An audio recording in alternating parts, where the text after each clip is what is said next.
My name is Damien Collodi, and I'm an American filmmaker. In the summer of 2004, I documented protests to both the Republican and Democratic national conventions. At the Democratic convention in Boston, demonstrators were corralled into a free speech cage. At the Republican convention in New York City, thousands of nonviolent protesters filled the streets daily, despite a vast and intimidating police presence. Police made sweeping arrests, and there seemed to be a blatant disregard for First Amendment rights. When the 2004 U.S. presidential election was finally decided, I was disappointed, to say the least.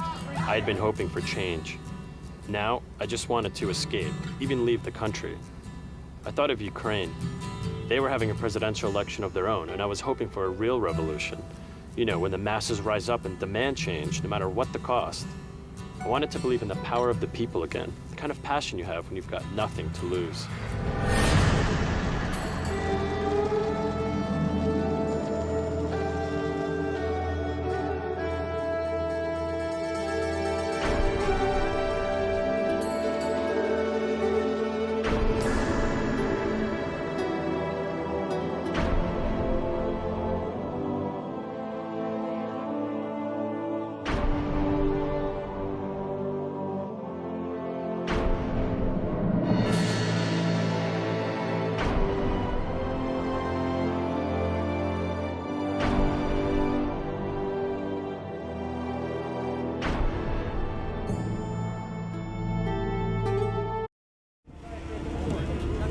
With the new election some days away, I decided it was time to talk to the people and see what they had to say. The young people of Ukraine were against Yanukovych, not for Yushchenko, but against Yanukovych. For we want to be a European country, we want to be a democratic country, we want to live in market economy and not in the Soviet Union Republic. We supported the democracy in Ukraine. Yeah. We don't want the man who was 2 times in prison, who can't speak Ukrainian, who is supported by criminals. We don't want him in the power. I saw some small demonstrations by Pora, which is a nonpartisan organization dedicated to ensuring the voting process is conducted fairly. I was surprised to see such an active participation and mobilization of youth.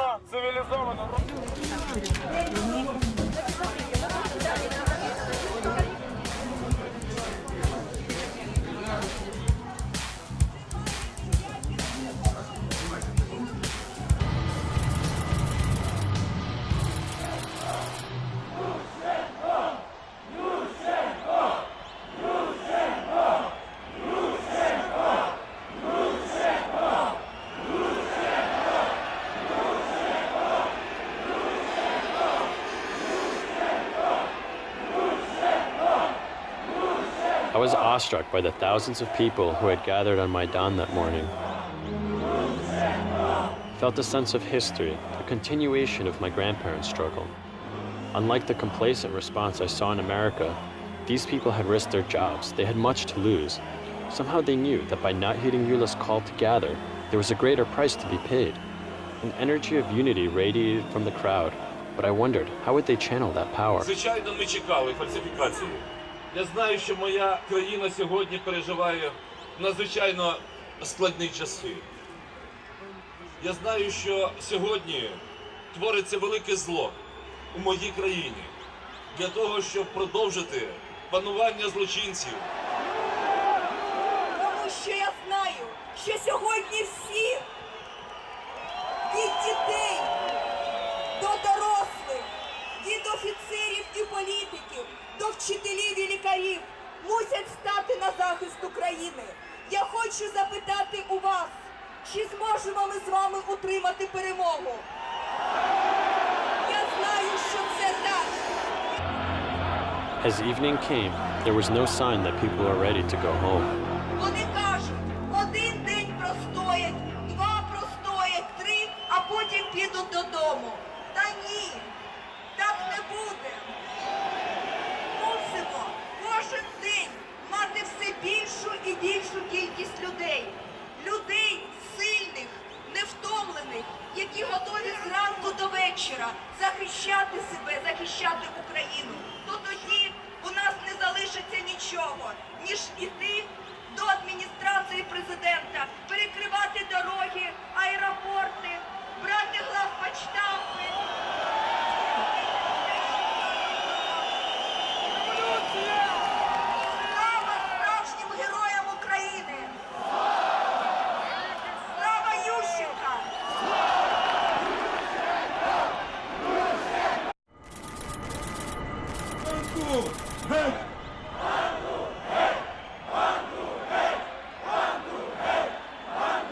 The next day, the movement continued to grow.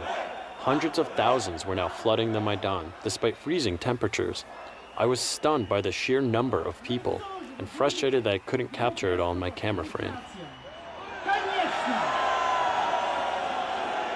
І прошу мирно, організовано починаємо ходу до Верховної Ради України. Слава Україні!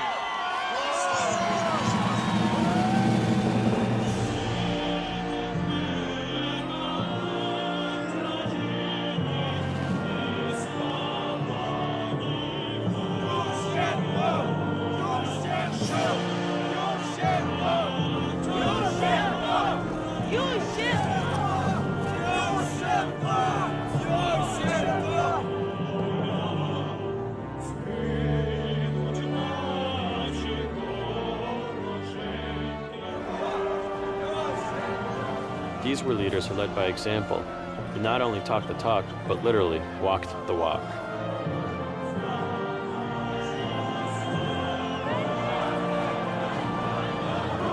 The march to parliament asserted the power of the masses.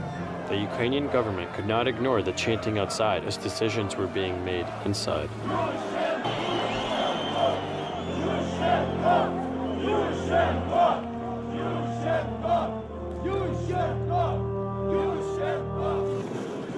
Really amazing. We were 1 million, more than 1 million people were near the parliament there. What we have shown today is that we are not going to leave this place until we win, because mafia the former government have falsified elections, and everyone understands this.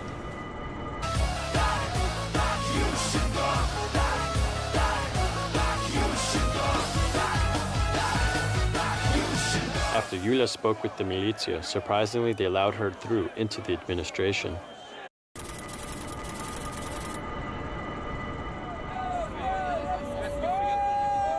I heard that a large number of Yanukovych supporters had gathered outside the Central Election Commission to await the results. I wanted to hear their Постанову Центральної виборчої комісії від 24 листопада 2004 року номер 1265 про оприлюднення результатів виборів президента України скасувати. Зобов'язати Центральну виборчу комісію призначити повторне голосування по виборах президента України. Рішення є остаточним і оскарженим.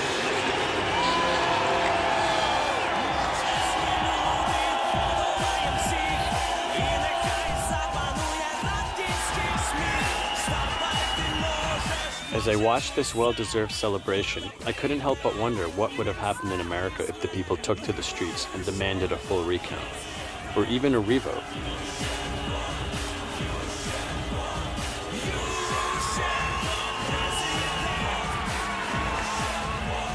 Perhaps there are lessons to be learned from these people who challenged 300 years of oppression simply because they decided the time had come.